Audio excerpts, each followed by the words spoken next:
Okay, now for the neck area, more the suboccipital ridge. Okay, this bony area right here, and it's also the muscles here, suboccipitals. This is a big area for headaches. So especially when we turn it over, we'll actually show you a lot of techniques for that. But if let's say they're only having half an hour and they just want to be in this position, you can still treat this area. But I think it's not as effective. You can give it a shot. So what you're going to do is you're going to actually kind of hook the suboccipital region, and your fingers are going to eventually go around like this. But just make sure their hair is pulled up as much as possible, so you're not actually going on their hair, but otherwise it's going to feel kind of like a pull on their hair region. So again, you can either pull it up, and the fingers will eventually kind of go like this, or you can kind of hook, and eventually it'll go like this then. So you can just try it in different areas. So especially if they're one side of their neck is actually more tilted. So let's say it's more tilted like this. So I'm going to do a lot more stretching on this area, the area that's contracted more. So just make sure you're aware of that. And just like we did for the iliac crest region, we're going to actually hook the suboccipitals, and then the shoulder. Actually just do a little stretch that way then. So again, if you want, you could actually kind of push it a little bit until you get that resistance, and then actually perform a stretch. But try not to push their head straight down into the headrest. Again, it's kind of like a 45-degree angle you're kind of pushing the stretch at. But this one, you can even make a massage technique out of it. It feels great. But again, with these techniques, no oil, no lotion, no cream, no nothing. And you can also twist the head a little bit and do a little bit more of a stretch. See how I'm kind of rotating the head a little bit, but again, not pushing the head down into the headrest, more of a 45-degree angle, performing the stretch then.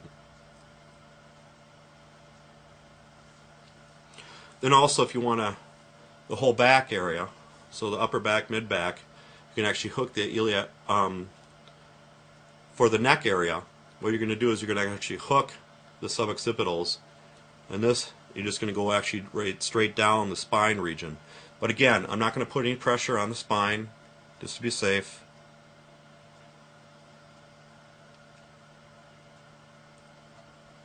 And again, you can actually kind of rotate the head too to get a little bit more of a stretch.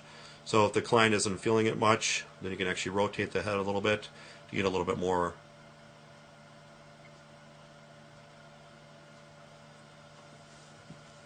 Okay, for the shoulder region, you can actually stand up with the knuckles, and eventually you're going to bring it down like this around.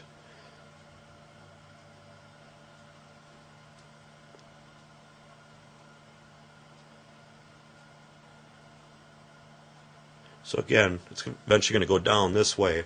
So again, a lot more women tend to have more problems in the neck shoulder region, so make sure you concentrate on there. Then you can also do a cross-handed right across the shoulder region too. But just make sure your back is straight as much as you can, but just try not to leaning over much.